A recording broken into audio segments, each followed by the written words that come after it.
السلام علیکم ورحمۃ اللہ وبرکاتہ۔ دوستوں، یہ ایک میرے سامنے کتاب ہے، دعوت اسلامی اور ہمارا طرز عمل۔ اس کتاب کی خواندگی کرنے کے لیے ہمارے ایک دوست نے مجھ سے کہا تھا، تو میں ان کی خواہش پر اس کتاب کی خواندگی کر رہا ہوں۔ اس کتاب کے مصنف کا نام ڈاکٹر فضل الرحمان فریدی ہیں، جو ایک ماہر معاشیات بھی ہیں اور ایک اچھے اسلامک اسکالر بھی ہیں۔ اس کتاب کا مطالعہ میں آپ کے سامنے کرتا ہوں۔ یہ تقریباً 45 کتنے پیجز ہیں اس کے؟ 80 پیجز کی یہ بک ہے، جو اسلام کی دعوت کس طرح سے دینی چاہیے اور ہمارا طرز عمل کس طرح سے ہونا چاہیے، اس پر لکھی گئی ہے۔ تو آپ سے خواہش ہے کہ آپ اس کو سنیں، اور اگر آپ کے کچھ زرعین مشورے ہیں تو دیں اور اس پر عمل کرنے کی بھی کوشش کریں۔ حرف آغاز۔ دعوت و تبلیغ کی اہمیت ہمیشہ سے مسلم رہی ہے۔ ہر دور کے علماء اور رہنمایان ملت نے دعوت و تبلیغ کی اہمیت کو تسلیم کیا ہے اور اسے اپنی اولین ترجیحات میں رکھا ہے۔ موجودہ عہد اس کا خصوصی طور پر تقاضا کرتا ہے کہ مسلمانان عالم اس کی طرف متوجہ ہوں اور تمام ابنائے آدم تک کسی امتیاز و تفریق کے بغیر اسلام کی صاف و شفاف دعوت اور ان کے امن و خیرخواہی کے پیغام کو پہنچائیں، تاکہ اسلام اپنے ماننے اور چاہنے والوں کو جو بشارت و خوشخبری دیتا ہے وہ بھی اس کے حقدار بن سکیں۔ زیر نظر کتاب دعوت اسلامی اور ہمارا طرز عمل بھی اسی سلسلے کی ایک اہم کڑی ہے۔ دعوت اسلامی اور ہمارا طرز عمل تحریک اسلامی کے نام اور اسکالر اور فکری رہنما ڈاکٹر فضل الرحمان فریدی کے ان مقالات کا مجموعہ ہیں، جو انہوں نے ماہ نامہ زندگی نو کے لیے بطور اشارات اداریہ تحریر فرمائے تھے۔ یہ کتاب ڈاکٹر فریدی کے 7 مقالوں پر مشتمل ہے، جن کے عناوین اس طرح سے ہیں: دعوت اسلامی اور ہمارا طرز عمل، تاریخ انسانیت اور قرآن کریم کا اعجاز۔ یہ وقت ایمان و استقامت کا ہے، کلمہ حق کو اللہ کی تائید کا وعدہ، ایک بصیرت افروز حکایت عظیمت، وحدت کا سبق۔ ڈاکٹر فضل الرحمان فریدی نے اپنے مقالات میں ان معروف روش کے مطابق نہایت شرح و بسط اور کامل داعیانہ بصیرت کے ساتھ موجودہ حالات کے تناظر میں اسلام کی دعوت کی اہمیت و ناگزیر کو واضح کیا ہے، اس کے مختلف پہلوؤں کو اپنی گفتگو کا موضوع بنایا ہے اور ایک داعی کے کردار اور اس کے رویے کی بھی نشاندہی کی ہے۔ ایک بصیرت افروز حکایات عظیمت کے زیر عنوان مقالے میں یہ بات واضح طور پر محسوس کی جا سکتی ہے کہ اس مقالے میں تحریک اسلامی کے بانی مولانا سید ابو الاعلیٰ مودودی رحمہ کی حیات و خدمات کو علامتی طور پر پیش کیا گیا ہے۔ ہمیں یقین ہے کہ ڈاکٹر فریدی کی دوسری کتابوں کی طرح یہ کتاب بھی قبول عام حاصل کرے گی۔ ناصر۔ اب ہم بک کی طرف آتے ہیں، جس کا پہلا عنوان ہے دعوت اسلامی۔ داعیانہ حکمت کے تقاضوں کو سمجھنے کے لیے سب سے پہلے قرآن کریم پر غور و فکر کرنا ہوگا۔ قرآن کریم کی منشا کیا ہے؟ وہ انسانوں کو کس حقیقت کی معرفت کی دعوت دیتا ہے؟ اس نے رب کائنات کو کس حیثیت سے پیش کیا ہے؟ اس کی ترجیحات کیا ہیں؟ اس کے پیغام میں تنبیہ اور تبشیر کا تناسب کیا ہے؟ اس کے تعلیمات کی روح سے بنیادی حقائق کیا ہیں جن پر انسان کی فلاح و خسران کا مدار ہے؟ ان تمام بنیادی سوالات کا جواب ہمیں قرآن سے حاصل کرنا ہوگا۔ قرآن کے بعد داعی کی حکمت کا سرچشمہ محمد صلی اللہ علیہ وسلم کی سنت اور آپ صلی اللہ علیہ وسلم کی زندگی ہے۔ اس کے بعد اس سرچشمہ نور کی روشنی میں داعی کو اپنے مخاطب کی نفسیات، اس کی معاشرت، اس کے عمومی ماحول، اس کی زندگی کی ضروریات اور مسائل پر غور کرنا ہوگا، اور پھر یہ طے کرنا ہوگا کہ اس کلمہ حق کو کس طرح پیش کیا جائے وہ نکھرا اور صاف و شفاف نظر آئے، تمام انسانوں کے لیے رحمت کا پیغام بر بن جائے، اور اس پر یہ پھپتی نہ چسپاں ہو سکے کہ یہ تو محض ایک مخصوص گروہ یا ایک طبقے کے خیر و فلاح کا ضامن ہے۔ اس کی دعوت رب العالمین کی طرف نہیں بلکہ رب المسلمین کی جانب ہے۔ اس کلمہ کے داعی اعظم محمد صلی اللہ علیہ وسلم کی صفت رحمت بتائی گئی ہے۔ وما ارسلناک الا رحمۃ للعالمین، سورہ انبیاء۔ ہم نے آپ صلی اللہ علیہ وسلم کو ساری دنیا کے لیے رحمت بنا کر بھیجا ہے، اس لیے آپ کے اقتدار میں یہ دعوت رحمت ہے اور اس کی حیثیت سے پیش کرنا لازم ہے۔ اس ذمہ داری کی ادائیگی یہ چاہتی ہے کہ داعی انسانیت کا مخلص، ہمدرد، خیرخواہ ہو۔ وہ بھٹکے اور ناواقف انسانوں کا کسی طرح استحقاق نہ کرے، دعوت حق کو اس طرح نہ پیش کرے کہ گویا وہ خود راہ راست روی اور تقوی کے بلند مرتبے پر فائز ہے اور مخاطب فروتر ہے۔ اللہ سبحانہ وتعالی نے تمام انسانوں کو یکساں مرتبے پر فائز کیا ہے، سب کے سبد خلافت ارضا کا اعلیٰ منصب کیا ہے۔ وَإِذْ قَالَ رَبُّكَ لِلْمَلَائِكَةِ إِنِّي جَاعِلٌ فِي الْأَرْضِ خَلِيفَةً، اور جب تمہارے رب نے فرشتوں سے کہا کہ میں زمین میں خلیفہ بنانے والا ہوں، اس نے امانت اراضی تمام انسانوں کے سامنے پیش کی۔ سورہ احزاب میں ہے، ہم نے اس امانت کو آسمانوں اور زمین اور پہاڑوں کے سامنے پیش کیا تو وہ اسے اٹھانے کو تیار نہ ہوئے اور اس سے ڈر گئے، مگر انسان نے اسے اٹھا لیا۔ رسول اکرم صلی اللہ علیہ وسلم نے فرمایا سورہ مدثر میں ہے، اور احسان نہ کرو زیادہ حاصل کرنے کے لیے۔ البتہ انسانیت عظمیٰ کے بہت سے گروہوں نے اس ذمہ داری کی ناقدری کی، وہ راہ راست سے بھٹک گئے۔ بنا بری ان کو تنبیہ کرنے والے ذات میں دوسرے انسانوں سے برتر نہیں ہیں، بلکہ صرف نصح و خیر خواہی کا فریضہ ان کو دوسروں سے ممتاز کرتا ہے۔ خوف اور تقویٰ ان کو پروردگار عالم کے نزدیک مکرم اور محترم ضرور خمرہ دیتا ہے، لیکن استکبار کے بجائے شکر گزاری اور عجز و انکسار سکھاتا ہے۔ انسانیت عظمیٰ کے لیے اخلاق اور خیر خواہی کی تعلیم دیتا ہے۔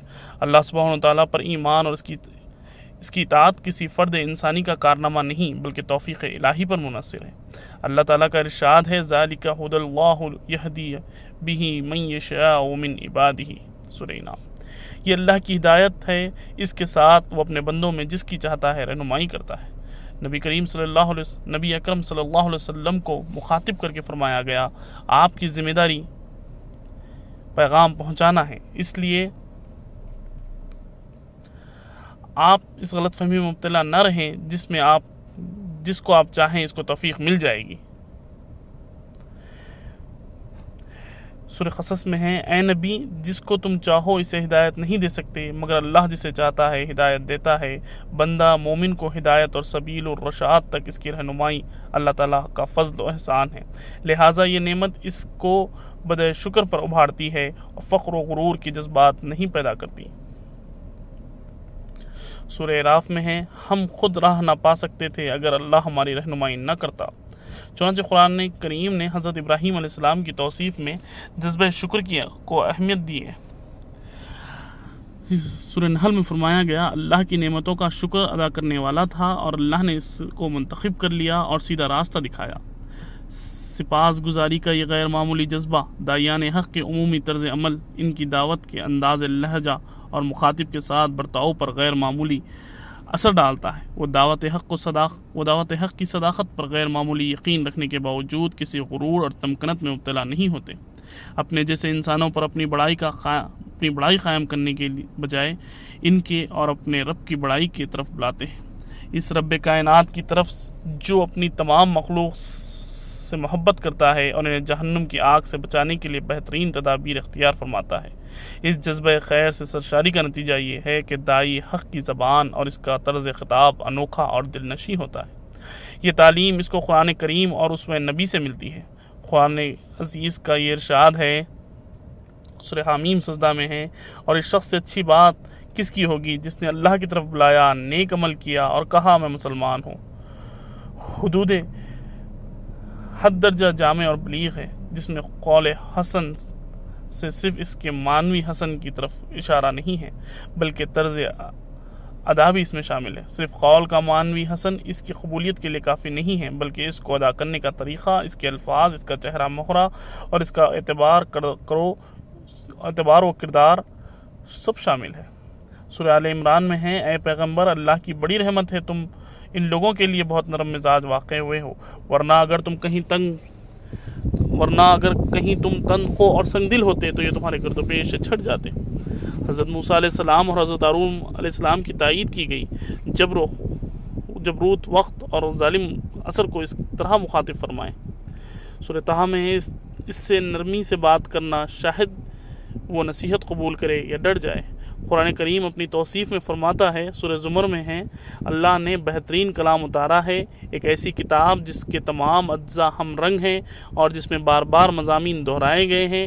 اسے سن کر لوگوں کے رونگٹے کھڑے ہو جاتے ہیں جو اپنے رب سے ڈرنے والے ہیں، پھر ان کے جسم اور ان کے دل نرم ہو کر اللہ کی طرف راغب ہو جاتے ہیں۔ دعوت حق ایک بشارت ہے۔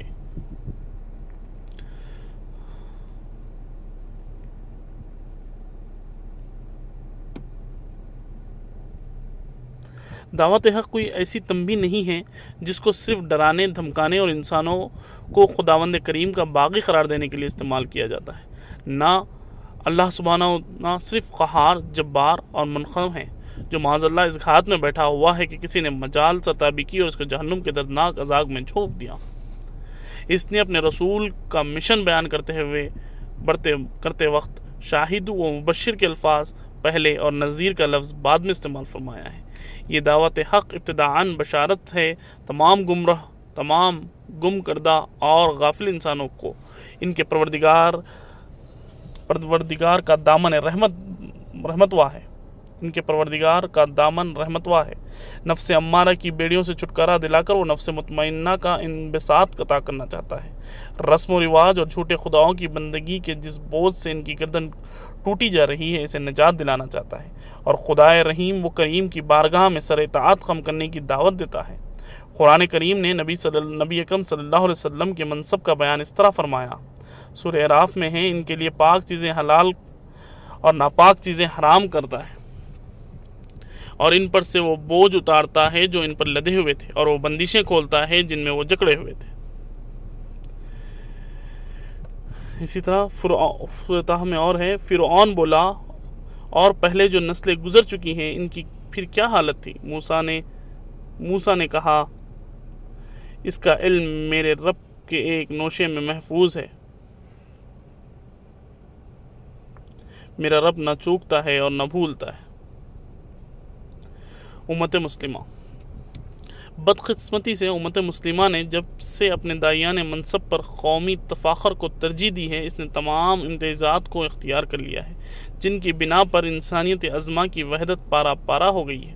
خوش قسمتی سے رنگ و نسل اور ذات پات کی امتیازات اگرچہ وہ بڑی حد تک محفوظ رہی، اس لیے کہ توحید الہ اور وحدت آدم کی اس عقیدے کی اساس رہی، لیکن حکومت اور ریاست کی ضروریات نے اس کو ایک دوسری تقسیم سکھا دی۔ کافر، ذمی اور حربی کی تقسیم نے اس کو یہ بھلا دیا کہ وہ اصلاً قوم نہیں ہے بلکہ ایک امت ہے جس کے روح سے تمام انسان اس کی دعوت کے مخاطب ہیں۔ بحیثیت انسان وہ سب بھائی بھائی ہیں، ایک ہی کنبے سے تعلق رکھتے ہیں، لہٰذا فی ذات نہ کوئی حقیر ہے اور نہ کوئی افضل ہے۔ کسی انسان کو دوسرے انسان پر فضیلت اس کے مادی ساز و سامان، اس کی تعداد یا اس کے عسکری جاوشم سے نہیں حاصل ہوتی بلکہ اس کے اخلاقی اوصاف سے ملتی ہے۔ کلمہ حق کی قبولیت کی اولین شرط یہ ہے کہ داعی خوب اچھی طرح سمجھ لے کہ اس دعوت کی ابتدا توحید، رسالت اور آخرت سے ہوتی ہے، اور اس کی انتہا بھی یہی عقائد ہے۔ انبیاء علیہ السلام کا سلسلۃ الذہب گیلیکسی اس امر کا قطعی ثبوت ہے۔ اس لیے آج بھی دعوت صرف اور صرف دعوت اللہ ہے۔ اس کی غرض و غایت اللہ سبحانہ وتعالیٰ کی رضا کا حصول ہے۔ یہ کسی فرقہ، قبیلہ یا قوم کی برتری کی طرف نہیں بلاتی، نہ کسی خاص طرز معاشرت کی طرف اللہ کے بندوں کو پکارتی ہے۔ دنیاوی مفادات کا حصول اس کا محور نہیں ہے، نہ انسانوں کی دنیاوی قیام اس کی غایت ہے۔ اس مرکزی نقطے کو نظر انداز کرنے سے دعوت حق کی قبولیت میں مسلمانوں کی تہذیب اور ان کا کلچر رکاوٹ بن سکتا ہے۔ تاریخ کے ایک لمبے عرصے سے مسلمانوں نے تہذیب اور معاشرت کے جو متعدد مظاہرے اپنائے ہیں، ان میں بعض دین حق کو اختیار کرنے میں رکاوٹ بن سکتے ہیں اور بن رہے ہیں۔ عربوں کا لباس اختیار کرنا نہ لازم ہے نہ شعار تقویٰ۔ شیروانیاں، پیجامہ اور ٹوپی جس طرح مسلمان استعمال کرتے ہیں، اس طرح ہمارے ہندو بھائی اور دوسرے برادران وطن بھی استعمال کرتے ہیں۔ یہ اسلامی زندگی کی دلیل نہیں ہے۔ اس طرح خاص انداز کا دسترخوان اور مخصوص کھانے مسلمان تہذیب کی خاصیت ضرور ہیں، لیکن یہ ایمان اور اسلام کی دلیل نہیں ہے، اور نہ ابتدائی اقدام میں ان پر اصرار تقوی کا مظہر ہے۔ کھانے پینے اور غذا میں اسلام کی شرط صرف پاکی اور حلال کا لحاظ ہے۔ جس کسی نے زندگی بھر گوشت نہ کھایا ہو، اس کو روز اول سے گوشت خور نان ویج بنانا کلچر تقاضا تو ہو سکتا ہے، مگر دین حق کا تقاضا ہرگز نہیں ہے۔ مغرب میں اس طرح کے متعدد واقعات درپیش آتے ہیں، ہندوستان میں بھی پیش آ سکتے ہیں۔ خواتین کے لباس کا مسئلہ اور بھی نازک ہے۔ غرارہ اور شلوار مسلمان خواتین کے بعض طبقات میں اگر رائج ہیں تو ان کی جگہ پر دھوتی کے چھوڑنے پر اصرار، اسکرٹ اور جینس چھوڑنے پر دین و ایمان کا اولین تقاضا بنا کر پیش کرنا دینی تعلیمات کی صحیح روح کو نہ سمجھنے کے مترادف ہے۔ پردہ۔ اس سلسلے میں ضروری ہے کہ ہم دینی ترجیحات کو سامنے رکھیں، تہذیبی پسند اور ناپسند نافذ کرنے سے اعتراض کریں۔ حجاب خواتین شعار اسلام ضرور ہیں، لیکن پہلے ہی قدم پر نومسلم خواتین کو اس پر مجبور کرنا داعیانہ حکمت عملی نہیں ہے۔ زن و شو کے تعلقات کے بارے میں اسلامک کونسل آف یورپ نے جو فتویٰ دیا ہے وہ اس حکمت کی طرف ایک پیش رفت ہے۔ اس کی روح سے نومسلم شوہر اپنی غیر مسلم بیوی سے جنسی تعلق رکھ سکتا ہے۔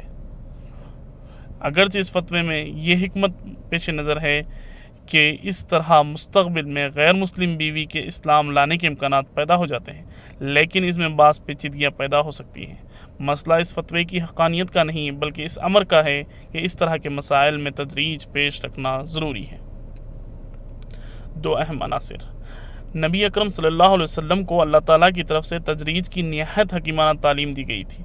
اس تدریج کی وجہ یہ تھی کہ نومسلم رفتہ رفتہ پورے اسلام میں عمل کرنے کے قابل بن جائیں۔ شراب کی حرمت کی تدریج اس کی بین مثال ہے۔ دور حاضر میں بھی اس تدریج کو اختیار کرنا حکمت کی دلیل ہے۔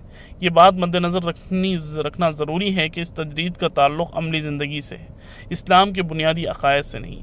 عقیدہ توحید اپنی کامل شکل میں روز اول سے اختیار کرنا لازم ہے۔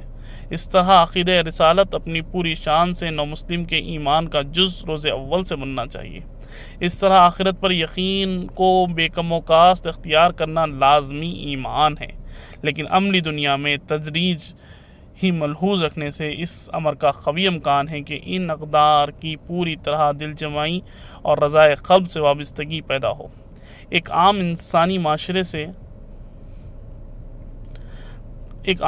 معاشرے سے متعلق داعی حق کا یہ رویہ دو اہم عناصر سے ترتیب پاتا ہے۔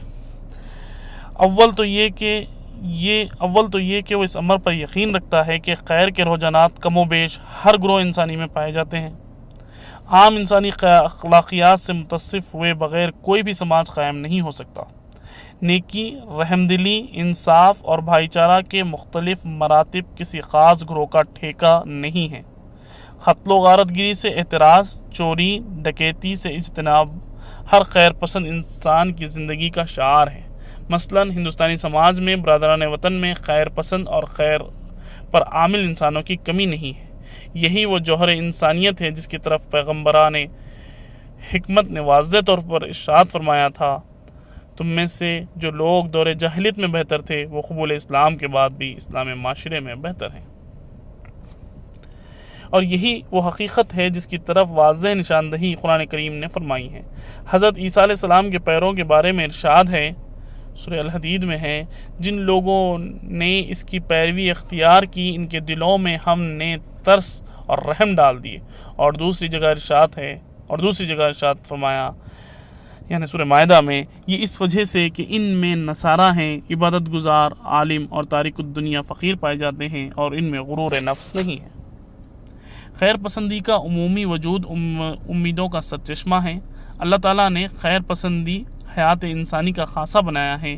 اس خیر پسندی کے نتیجے میں انسانوں کو توفیق و ہدایت ملتی ہے۔ قرآن کی زبان میں ہدایت ان کو ملتی ہے جو خیر و فلاح کے طالب ہوتے ہیں، جو یائے حق ہی منزل تک پہنچتا ہے۔ رویے کی دوسری بنیاد عام انسانوں سے محبت ہے۔ انہیں یہ تلقین کی گئی ہے کہ مخاطب دعوت کے سامنے ناصح امین کی حیثیت سے پیش ہو۔ داعی کے طرز عمل سے یہ ثابت ہو کہ وہ کسی اجر کا طالب نہیں، بلکہ لوگوں کو ابدی خسران سے بچانے کی فکر اس کو بے چین رکھتی ہے۔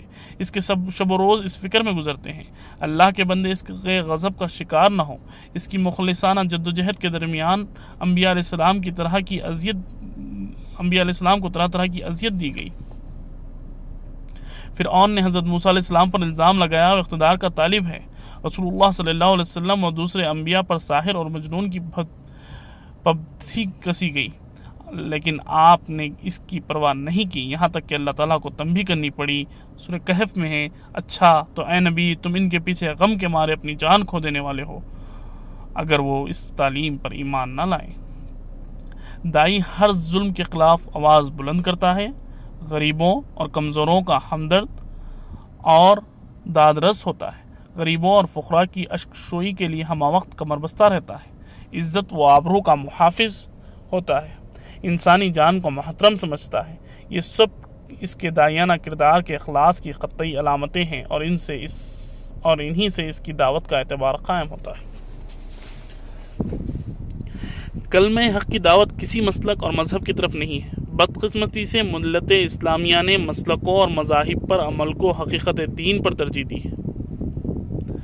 اس کا نتیجہ یہ ہے کہ نو مسلم دین حق کو اختیار کرنے کے بعد ایسے جنگل میں گم جاتا ہے جس سے نکلنے کی راہ نہیں ملتی۔ دنیا میں پائے جانے والے دوسرے مذاہب کے جو خود ساختہ جال ہیں، ان سے دور حاضر کا نوجوان پریشان ہے۔ اس سے پریشان ہو کر جب وہ توحید کے صاف شفاف چشمے کی طرف بڑی امیدوں سے رجوع کرتا ہے کہ اب بندے اور خدا کے درمیان سیدھا اور صاف راستہ مل جائے گا، جس پر نہ فلسفیاں جھاڑیاں ہیں اور نہ پنڈتوں، پروہتوں اور چرچوں کی کھڑکی کی ہوئی دیواریں ہیں، بلکہ بندہ اور خدا کے درمیان براہ راست پہنچنے کا امکان ہے، وہ جب داخل اسلام ہوتا ہے تو اسے بہت سی لائق خطیوں کا سامنا کرنا پڑتا ہے۔ شیعہ بنے کہ سنی، بریلوی مسلک اختیار کرے یا دیوبندی، پیریا مریدی کے راہ پر چلے یا آزاد راہ اختیار کرے۔ اس پر طرفہ تماشا یہ ہے کہ ہر مسلک نژاد اخروی کو اپنی پیروی سے وابستہ قرار دیتا ہے۔ بعض ستم ظریف اپنے دینی جدوجہد کو نوح علیہ السلام کی کشتی قرار دیتے ہیں۔ یہ سب کچھ اللہ کے دین کے راستے کے ساتھ ایسا ظلم ہے جو بعض عام خود شعار تقویٰ سمجھا جاتا ہے، مگر اسلام کی دعوت صرف توحید، رسالت اور آخرت کی دعوت ہے۔ اس دین نے ہر شخص کو قرآن حکیم پر بذات خود تدبر اور تفکر کی دعوت دی ہے۔ وہ فرد انسان کا رشتہ براہ راست اپنے خالق و مالک سے قائم کرتا ہے۔ وہ اعلان کرتا ہے، سورہ قاف میں ہے، ہم اس کی رگ جان سے بھی زیادہ قریب ہیں، اور سورہ مومن میں بشارت دیتا ہے، تمہارا رب کہتا ہے کہ مجھے پکارو، میں تمہاری پکار سنوں گا۔ یہ محض خیالی باتیں نہیں ہیں بلکہ عملی حقائق ہیں جن کا سامنا داعیان حق کے مغربی بھی دنیا میں کرنا پڑتا ہے۔ امریکہ میں ایسے افسوسناک واقعات پیش آ رہے ہیں کہ ایک مخلص نوجوان اسلام لانے کے بعد شیعہ اور سنی کے چکر میں پھنس گیا اور رفتہ رفتہ وہ لذت ایمان سے محروم ہو گیا۔ کتنے ایسے ہیں جو بریلوی اور دیوبندی کے اختلاف میں گرفتار ہو گئے ہیں، یہاں تک کہ مغرب میں بھی بریلوی اور دیوبندی مساجد بن گئیں۔ ہندوستان، پاکستان اور دوسرے مشرقی مسلم سماج کی بیماریاں ہمارے علماء اور جہلہ دونوں ساتھ لے کر امریکہ اور انگلستان اور کینیڈا پہنچ گئے، اور یہ بھول گئے کہ ایسے حاضر میں دعو پر مسالک نہیں، نفس اسلام ہے، اور دعوت حق کی حقیقی طاقت اس کا کلمہ توحید ہے، نہ کہ مسلکی ادا۔ سیرت نبی صلی اللہ علیہ وسلم کا بیش بہا خزانہ ضائع کر کے ہم مسلکی علماء کی عظمت کا گن گانے لگے۔ بقول مخلص و نو مسلم مفکر مراد ہافمین کی، یہ چیزیں دور حاضر میں اسلام کی اشاعت میں خود ساختہ رکاوٹیں بن گئیں۔ دعوت حق کا مستقبل۔ اس دعوت کا مستقبل مضبوط جدوجہد سے وابستہ ہے۔ الزام اور پابندی کے خلاف جواب دہی بیکار ہے اور یہ محدود تاثر ہی پیدا کر سکتی ہے۔ 11 ستمبر کے بعد جواب دہی پر مشتمل لٹریچر کی بھرمار ہے۔ مثلا اسلام دہشت گرد نہیں سکھاتا، یہ عورتوں کو قید و بند میں مبتلا نہیں کرتا، جہاد کا مطلب غیر مسلم کے خلاف دائمی یورش نہیں ہے، ہم طالبان کے خلاف ہیں، جمہوریت اسلام کا جوہر ہے، وغیرہ وغیرہ۔ تصانیف اور تقاریر معذرت خواہی کے اپالوجیا کے زمرے میں شمار کی جاتی ہیں، اس لیے اسے ضیاء قوت سے بچ کر ملت اسلامیہ کو غلط فہمیوں و غلط اندیشی کے ان بنیادی اساسی پہلوؤں پر توجہ کرنی چاہیے جن کی لہلہاتی کھیتی نے خاموشی سے اس سیاسی پروپیگنڈے کو پروان چڑھایا ہے، عام انسانوں کے دل و دماغ کو متاثر کیا ہے۔ چھوٹے چھوٹے پودے اور خس و خاشک ہیں جنہوں نے مل جل کر بظاہر ناقابل عبور جنگل پیدا کر دیے۔ مثلا نماز میں کیا پڑھا جاتا ہے، اذان کے الفاظ کے معنی کیا ہیں، روزہ کس نیت کی عبادت ہے، قربانی کس شعار کا احیا ہے، مدرسے کے اسباق کن مضامین پر مشتمل ہیں، عربی زبان سے ہماری محبت کس جذبے ایمان کا نتیجہ ہے، اذان، نماز، روزہ، حج اور زکوٰۃ مل کر کس طرح انسان بناتے ہیں۔ دعوت اسباط اس پر نہج دی جاتی ہے۔ اس نہج کو چھوڑ کر اگر ہم کوئی اور نہج اختیار کرتے ہیں تو وہ یا تو منفی ہوگا یا معذرت خواہی کا اظہار۔ تعارف کی مہم صرف زبان و قلم سے نہیں چلائی جاتی بلکہ اس کے ساتھ داعی ملت کا عملی کردار بھی اس کا لازمی تقاضا ہے۔ میڈیا کے زہر آلود مہم کی مؤثر سدباب کے لیے جہاں یہ ضروری ہے کہ ہمارا اپنا طاقت اور میڈیا ور ہو، وہاں یہ بھی ضروری ہے کہ میڈیا کے غیر مسلم ذمہ داروں سے قریبی ربط قائم کیا جاتا ہے اور ان کو براہ راست ان جیسے امور سے واقف کرایا جائے۔ ہندوستان کی غیر مسلم برادری سے عام تجارتی، سماجی اور سیاسی تعلقات قائم کرنے پر ہندوستان کا مسلمان کسی حد تک مجبور ہے، لیکن افسوس ہے کہ داعیان تعلق قائم کرنے کی نہ اس کو فکر ہے اور نہ سلیقہ۔ یہی وجہ ہے کہ صدیاں بیت گئیں مگر غیر مسلم اور برادر وطن مذکورہ بالا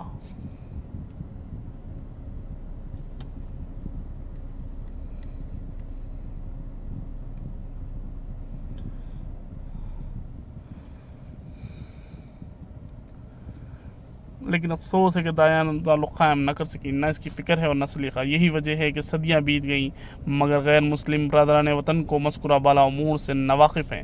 فطرت خلا برداشت نہیں کرتی، اس لیے اگر مثبت خیالات موجود نہ ہوں گے تو شر پسندی ان کی جگہ لے گی۔ یہی کچھ اس وقت ہندوستان میں ہو رہا ہے اور غیر مسلم دنیا کا بڑا حصہ اس سے مغلوب اور متاثر ہے۔ قرآن کریم کی بشارت ہے، بے شک جو لوگ ایمان لائے اور عمل صالح کر رہے ہیں ان قریب رحمان ان کے دلوں میں محبت پیدا کرے گا۔ اس انقلاب احوال پر اللہ سبحانہ و تعالیٰ قادر ہے، وہ دلوں کو مسخر بھی کرتا ہے۔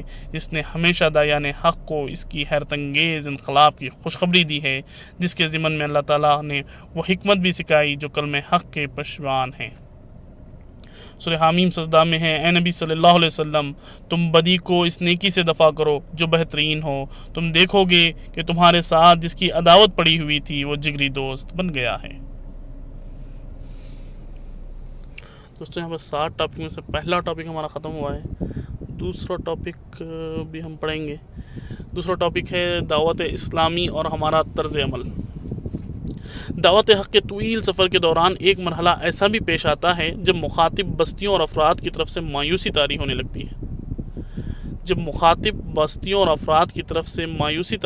ہے۔ شائقین دعوت یہ سوچنے لگتے ہیں کہ زمین بڑی سنگلاخ ہے اور حالات نہایت پر آزما ہے۔ سمجھ میں نہیں آتا کہ دعوت حق کی کھیتی کیسی پروان چڑھے گی۔ مایوسی اور بیزاری کی ان جذبات کے متعدد اسباب ہو سکتے ہیں۔ ان میں کچھ کا تعلق خارج سے ہو سکتا ہے اور کچھ کا سلسلہ دراز ہو کر داخلے کی کیفیات تک پہنچتا ہے۔ ان دونوں قسم کے اسباب کا ادراک اور ان کا تجزیہ ضروری ہے۔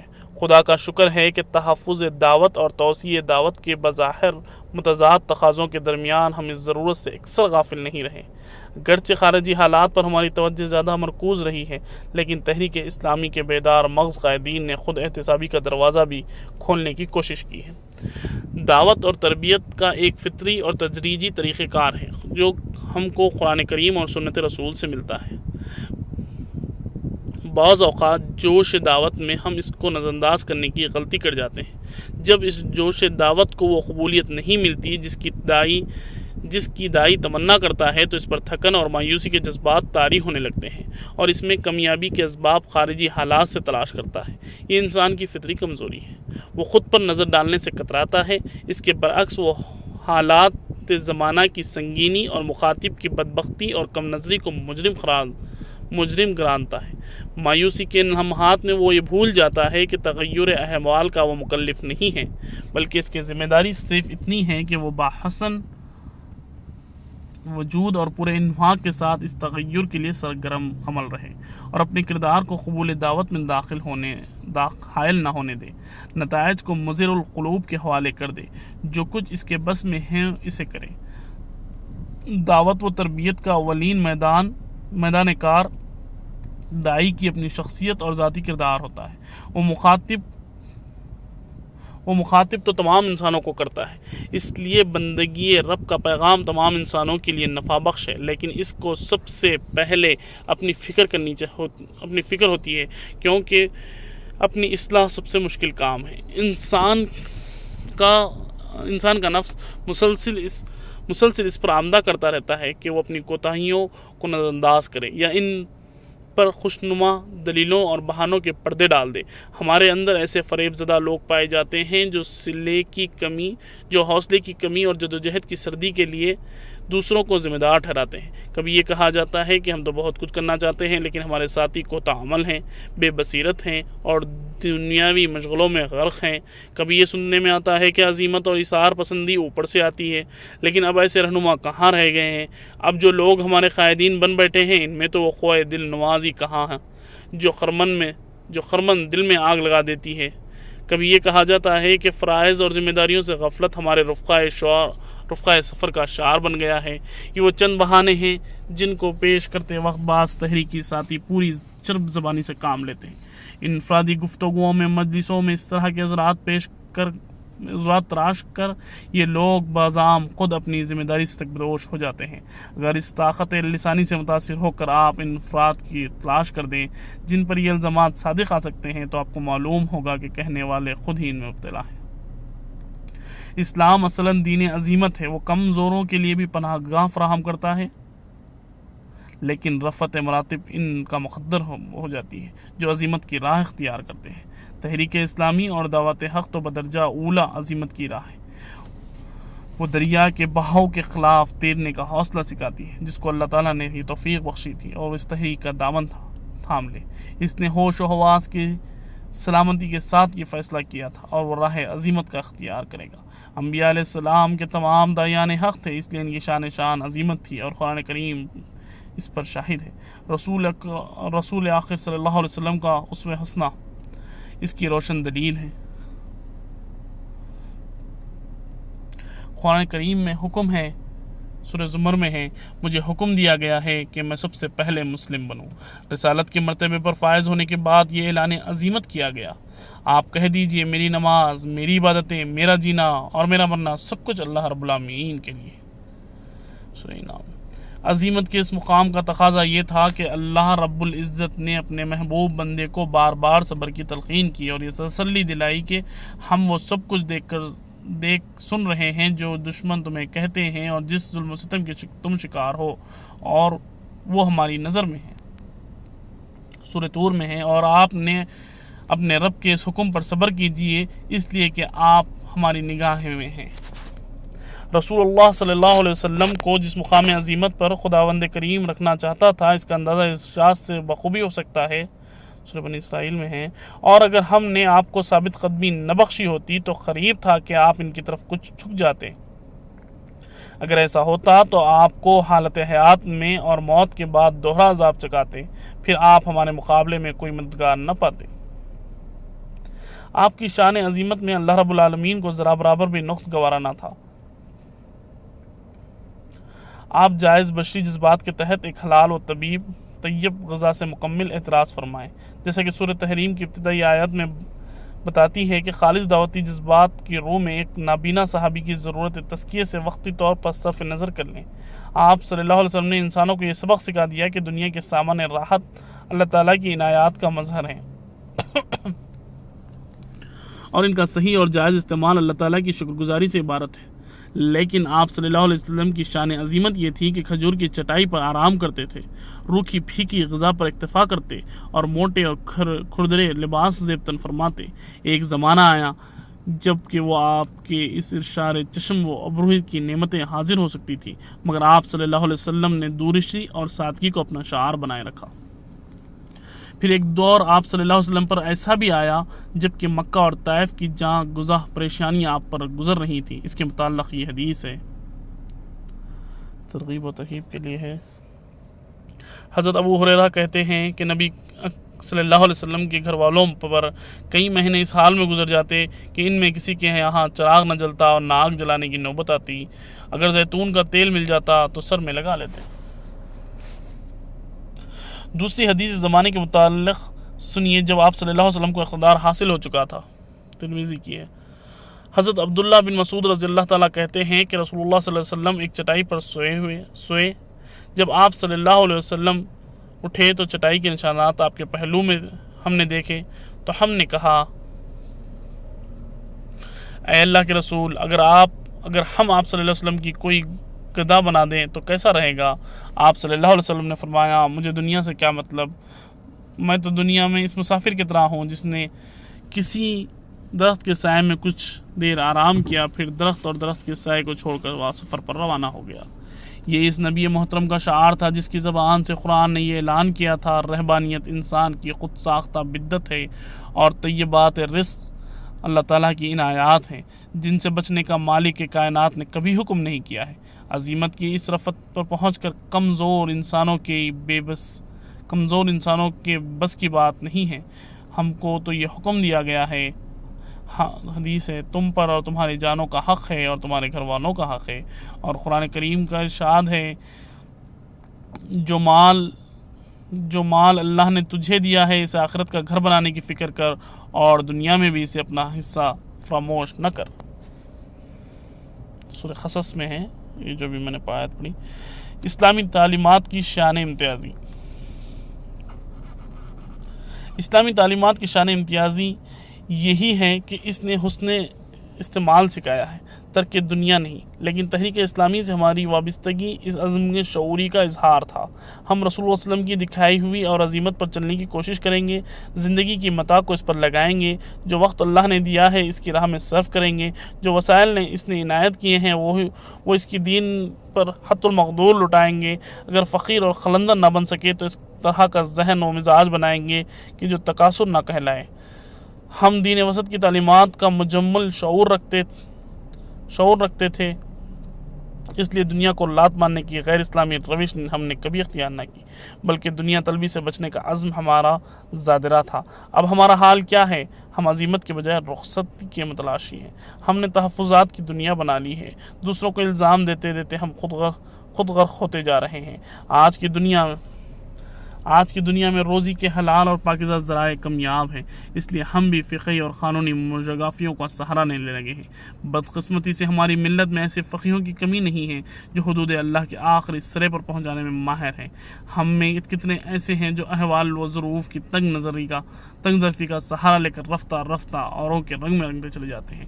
اپنے نصب العین سے عشق و محبت بڑی جدوجہد سے نصیب ہوتی ہے، لیکن سہل انگاری اور رخصت پذیری پر متعدد امراض دوسروں کی عیب جوئی کرتے کرتے ہم میں بھی وہ عیوب پیدا ہو جاتے ہیں۔ گندگیاں اچھالنے والا کبھی آلودگی سے نہیں بچ سکتا۔ اپنے رفقائے کار کی سستی تلاش کرتے کرتے ہم میں یہ رجحان پیدا ہو جاتا ہے کہ جب سب راہ عظیمت سے فراغ اختیار کر چکے ہیں تو ہم کو کیا پڑی ہے کہ ہم تنہا محاذ پر ڈٹے رہیں، مگر رخصتوں پر عامل کردار قطعاً پیدا نہیں ہوتا، نہ بے وجہ پیدا ہوتا ہے۔ ہم نے مشاہدہ کیا ہے بعض کی زندگی میں فرائض ابویت سے غفلت، دعوتی جدوجہد میں مصروفیت کے بہانے پیدا ہوتی ہے۔ کچھ لوگ اپنی سرگرمیوں کے دوران نماز باجماعت کا وقت نہیں نکال پاتے۔ کچھ اسلام کی علمی اور تحقیقی خدمات میں انواع کے سبب اس میں کوئی کوتاہی برتتے ہیں۔ کچھ محترم بالشان اسلامی کانفرنسوں میں ہم نے یہی دیکھا ہے، کچھ لوگ بازام خود دین حق کی ترجیحات بدلنے لگتے ہیں۔ بعض قابل قدر نوجوان عزیمت اور جہاد کا سبق دیتے پہلے سنے اور نوافل کی اہمیت کم کرتے ہیں، پھر فرض نمازوں کی ادائیگی سے غفلت برتتے ہیں۔ کچھ لوگ شروع اس طرح کرتے ہیں کہ تراویح غیر ضروری ہے، پھر رمضان المبارک کے مقدس ایام میں بھی جماعت کے اہتمام کرنے سے گریز کرنے لگتے ہیں اور رسول اکرام کا ارشاد بھول جاتے ہیں، یعنی نماز دین کا ستون ہے، جس نے اس کو قائم کیا اس نے دین کو قائم کیا، اور جس نے اس کو گرایا اس نے دین کو گرا دیا۔ فرائض عبودیت بالخصوص نماز جماعت کے اہتمام سے غفلت اجتماعیت سے غفلت کا راستہ آسان کر دیتی ہے۔ اس طرح نفلی عبادتوں کو غلط تصوف کہہ کر ڈسمس کرنا ایک مہلک رجحان ہے۔ ابتداً بعض سرگرم میں عمل ساتھیوں کے اندر یہ تردد پیدا ہوتا ہے کہ دوسرے سستکاروں کو ہم کیوں کر سرگرم کریں۔ بسا اوقات یہ محض گمانی پیدا ہوتی ہے۔ الحمدللہ تحریک اسلامی میں ایسے لوگوں کا فقدان نہیں ہے جو عمر کے آخری مرحلے تک بھی سرگرم عمل ہے، لیکن ڈھلتی عمر خواہ کو مزمل کر دیتی ہے۔ اس لیے اگر بوڑھے آگے نہیں بڑھتے تو ان کا بہانہ بنانا نوجوانوں اور ادھیڑوں میں لوگوں کے لیے کو زیب نہیں دیتا۔ پھر تحریک کی سرگرمیوں کی متعدد میدان کار ہیں، ہر کام ہر شخص نہیں کر سکتا، اس لیے ہر شخص کو اپنی صلاحیتوں اور اپنے رجحان کے مطابق میدان کار منتخب کرنا چاہیے۔ ان لوگوں کو ظاہری سستی کو اپنے لیے بہانہ نہیں بنانا چاہیے۔ یہ تردد بڑھتے بڑھتے جماعتی ذمہ داریوں سے فرار میں تبدیل ہو جاتا ہے، یہاں تک کہ معمول کے اجتماعات سے غیر حاضری بھی ہونے لگتی ہے۔ رفتہ رفتہ ذاتی مصروفیت تحریک ذمہ داریوں پر ترجیح پانے لگتی ہے۔ ایک اور راہ سے یہ بھی کمزوری درانداز ہوتی ہے۔ بعض لوگ تحریک کے رفتار کار اور اس کے طریقہ کار سے پہلے غیر مطمئن ہوتے ہیں تو رخصت کا شیوا زندگی بنا لیتے ہیں اور وہی سب کچھ اپنی زندگی میں گوارا کر لیتے ہیں جس پر وہ مضطرب تھے۔ ہمارے بعض رفقا اپنے پہلے دور میں سرگرم عمل اور انفاق کے مال سے اعلیٰ معیار پر فائز تھے، لیکن کچھ وقت گزرنے کے بعد انہوں نے محسوس کیا کہ ان کی ذاتی پسند کے مطابق کام نہیں ہو رہا ہے، ساتھ ہی ان کے رفقا کار کی بعض کوتاہیوں کا انہیں علم ہو گیا تو انہوں نے اپنے انفاق سے دستکشی اختیار کی، پھر خاموشی سے اصلاح حال کے بجائے برملائے بیزاری کا اظہار کرنے لگے، یہاں تک کہ ان کی ہم نشینی اور ان کے اہل خاندان سبھی تحریک سے بیزار ہو گئے اور وہ یہی سمجھتے رہے کہ وہ عزیمت پر قائم ہے۔ یہ بھی عجیب رخصت ہے جس کو ہم بزم خود عزیمت کا نام دیتے ہیں۔ عزیمت اس امر کا نام ہے جس نصب العین اور جس طریقہ کار کے لیے آپ نے اجتماعی زندگی اختیار کی ہے، اس پر ثابت قدمی اور ذہنی یکسوئی سے قائم رہیں۔ اگر تفصیلات پر آپ کو اطمینان نہیں ہے تو یہ خوب اچھی طرح سمجھ لیں کہ دوسرے لوگ بھی عقل اور استدلال سے بہراور ہیں اور وہ بھی تحریک کے مخلص خادم ہیں۔ اختلاف تو فطری ہیں۔ جب اجتماعیت کے فیصلے کر لیں تو یہ سمجھنا چاہیے اور دعا بھی کرنی چاہیے کہ اللہ تعالیٰ اس میں خیر و برکت عطا فرمائیں۔ قرآن کا ارشاد ہے اور دین کے کام میں ان کو بھی شریک مشورہ رکھو جب تمہارا عزم کسی رائے پر مستقیم ہو جائے تو اس پر زیر عمل لاؤ اور اللہ پر بھروسہ کرو۔ سورہ آل عمران۔ کلو جزء بما لدیہم فریحون کا رجحان اجتماعیت کی لیست میں قاتل ہے۔ ایک عظیم فقیہ نے بہترین رویے کی کیا خوب نشاندہی کی ہے، یعنی میری رائے صحیح ہے جس میں خطا کا امکان ہے اور تمہاری رائے غلط ہے جس میں صحیح ہونے کا امکان ہے۔ اس طرح ہمارے بعض سمجھدار اور سرگرم عمل ساتھیوں کا طرز عمل اجتماعیت کے خلاف ہے۔ وہ کچھ دور تحریک کا ساتھ دیتے ہیں اور کچھ دوسروں کا۔ انہیں اس نصب العین میں بھی کشش نظر آتی ہے اور دوسروں کے وقتی مقاصد میں بھی۔ وہ اگر اجتماعی فیصلوں کے بعد شخصوں سے اختلاف کرتے ہیں تو صرف ان سے برملا اعلان برات پر اکتفا نہیں کرتے بلکہ نیت پر بھی وار کرتے ہیں۔ یہ طرز عمل یا تو خودرائی کا نتیجہ ہوتا ہے یا نصب العین کے متعلق تذبذب اور تردد کا۔ یہ سمجھنا بھی غلط ہے کہ ہر محفل کی رونق بننا وہی چیز ہے جس کو ملت اسلامیہ اور ملک کے عمومی مفادات کے لیے دوسرے گروہوں کی تائید کرنا اور حزب مقدور ان سے تعاون کرنا کہا جاتا ہے جو کہ تحریک کے پروگرام میں داخل ہیں۔ مؤخر ذکر امر اجتماعی فیصلہ چاہتا ہے کہاں دست تعاون بڑھانا چاہیے اور کس حد تک دوسروں کو ساتھ دینا چاہیے۔ یہ فرد و بشر کی ذاتی پسند پر منحصر نہیں۔ اگر ایسا کیا گیا تو انتشار و فکر جنم لے گا اور اجتماعیت پارا پارا ہو جائے گی۔ عزیمت استقامت چاہتی ہے، سرگردانی نہیں۔ مذکورہ رویہ تو رخصتوں کی عام جگہ ہے۔ اپنے نصب العین سے تذبذب کردار میں ایک ایسی کمزوری پیدا کر سکتا ہے جسے فرد کو طاقت لسانی سے بہکایا بھی جا سکتا ہے اور روز و جہاں کی لالچ کا بھی شکار بنایا جا سکتا ہے۔ اس ضمن میں یہ بات سمجھ لینا چاہیے کہ صحت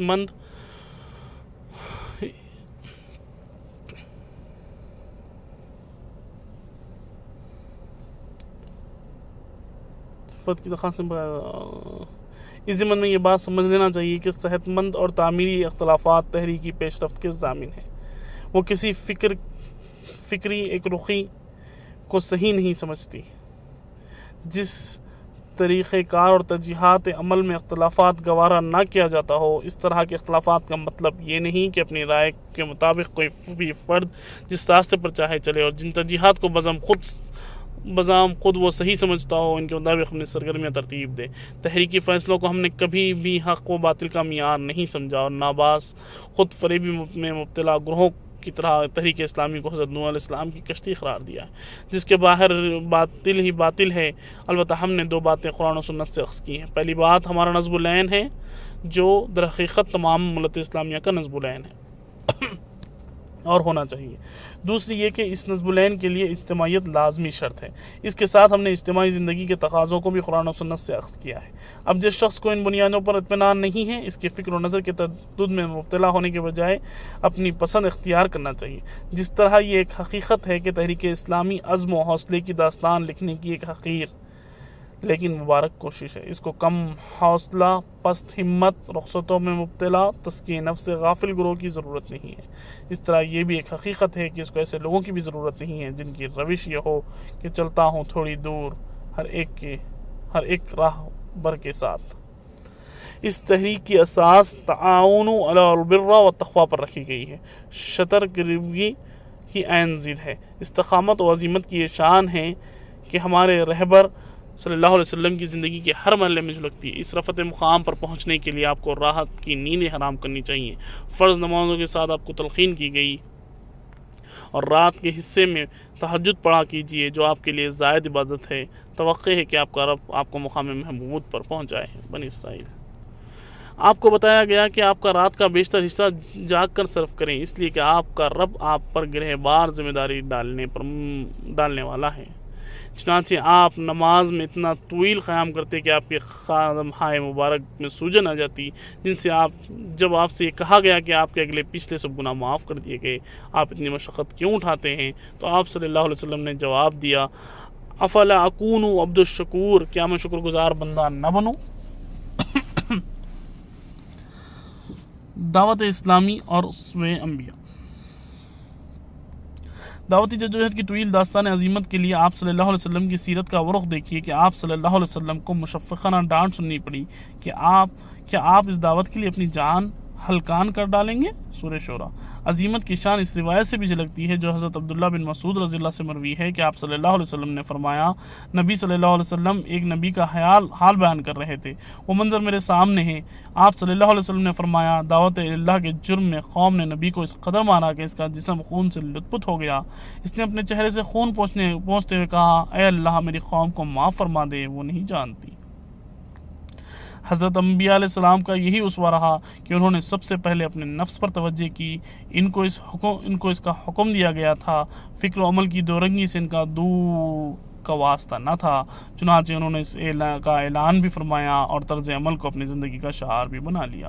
وہ قول و عمل کی ہم آہنگی میں اتنے محکم تھے کہ وہ اپنی دعوت کی صداقت کے لیے دلیل محکم کے طور پر پیش کرتے رہے، اور میں نہیں چاہتا کہ تمہارے پیچھے ان کاموں کو کروں جن کو تم سے منع کرتا ہوں۔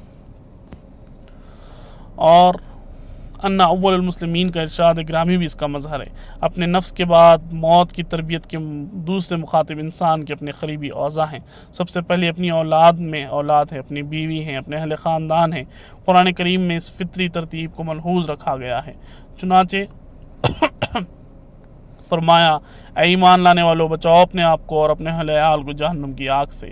حضرت ابراہیم علیہ السلام کی دو دعائیں فطری تدریج کی مظہر ہیں، اور یاد کرو وقت جب ابراہیم نے دعا کی، اے رب اس شہر کو امن والا بنا دیجیے اور مجھ کو میری فرزندوں کو بتوں کی پرستی سے بچائیے۔ سورہ ابراہیم۔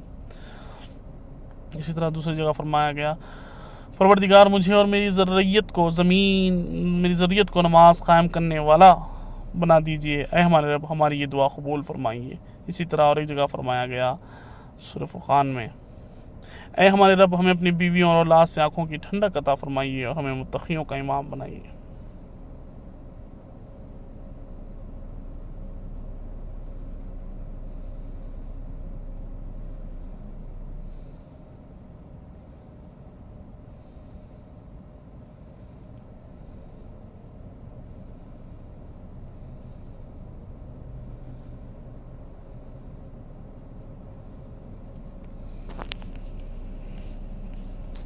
اس دعا میں اولاد کے ساتھ بیوی کا بھی واضح ذکر ہے۔ آنکھوں کی ٹھنڈک سے مراد ان کی پاکیزگی اور تقویٰ و شعار ہے، جس سے بندہ مومن کو ٹھنڈک نصیب ہوتی ہے اور دل کو سکینت انسان کی فطرت ہے۔ جس چیز کو وہ خود پسند کرتا ہے اسے اپنے محبوب اہل و عیال کو بھی مستفید کرانا چاہتا ہے۔ جس و فکر و نظر کو وہ صحیح سمجھتا ہے اس کو اپنے اعضاء و اقربا تک نہ صرف پہنچانا چاہتا ہے بلکہ اس کا دل چاہتا ہے کہ وہ بھی اس کو اپنا لیں، اور جس سے وہ خوف کھاتا ہے اس سے ان کو بچانا چاہتا ہے۔ پروردگار کی رضا سے زیادہ پسندیدہ کون سی چیز ہو سکتی ہے؟ اس کی جنت کی جستجو سے بڑی اور کون سی جستجو ہو سکتی ہے؟ خوف خدا سے زیادہ کون سا ڈر ہو سکتا ہے؟ انسان کی تمنا ہی یہی ہوتی ہے اور ہونی چاہیے۔ جس ابدی خسران سے وہ بچنا چاہتا ہے اس سے اس کے اہل و عیال بھی محفوظ رہیں، اسے یہ بھی معلوم ہو کہ دنیاوی مال و اسباب کے لیے جد و جہد کے لیے وہ انہیں متماہ کرنے کی استطاعت رکھتا ہے۔ دنیاوی ہلاکتوں سے انہیں وہ اپنی ذاتی کوششوں سے محفوظ رکھ سکتا ہے، مگر اخروی خسران اور ابدی ہلاکت سے ہر شخص خود اپنی ذاتی جد و جہد ہی سے بچنے کی توقع کر سکتا ہے۔ یہی وجہ ہے کہ اللہ سبحانہ و تعالیٰ کے متقی اور پرہیزگار بندے ہمیشہ اضطراب میں مبتلا رہتے ہیں، ان کے بیوی بچے ان کے اعضاء و اقربا اس صالح فکر و عمل کے وارث بن جائیں جس سے وہ خود بہرہ رہیں۔ نبی اکرم صلی اللہ علیہ وسلم کو اس فریضے کی طرف توجہ دلائی گئی تھی، اور اے نبی اپنے قریب ترین رشتہ داروں کو آخرت کی جواب دہی سے ڈراؤ۔ اس آیت کے نزول کے فوراً بعد ہی رسول اللہ صلی اللہ علیہ وسلم نے اپنے تمام اقربا و اعضاء کو جمع کر کے انہیں نار جہنم کا خوف دلایا تھا، اور یہ تاکید کی تھی کہ نبی صلی اللہ علیہ وسلم سے ان کی قربت انہیں خدا کے عذاب سے نہیں بچا سکتی۔ صالح اولاد کو صدقہ جاریہ قرار دے کر بھی نبی صلی اللہ علیہ وسلم نے اولاد کی تربیت کی طرف متوجہ فرمایا۔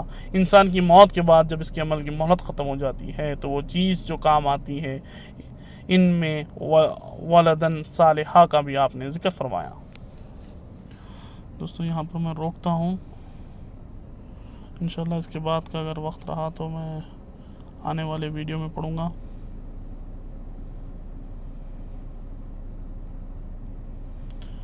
تو ابھی تک کے لیے اتنا کافی ہے، انشاءاللہ آنے والی ویڈیو میں پھر میں پڑھوں گا۔ جزاک اللہ خیر۔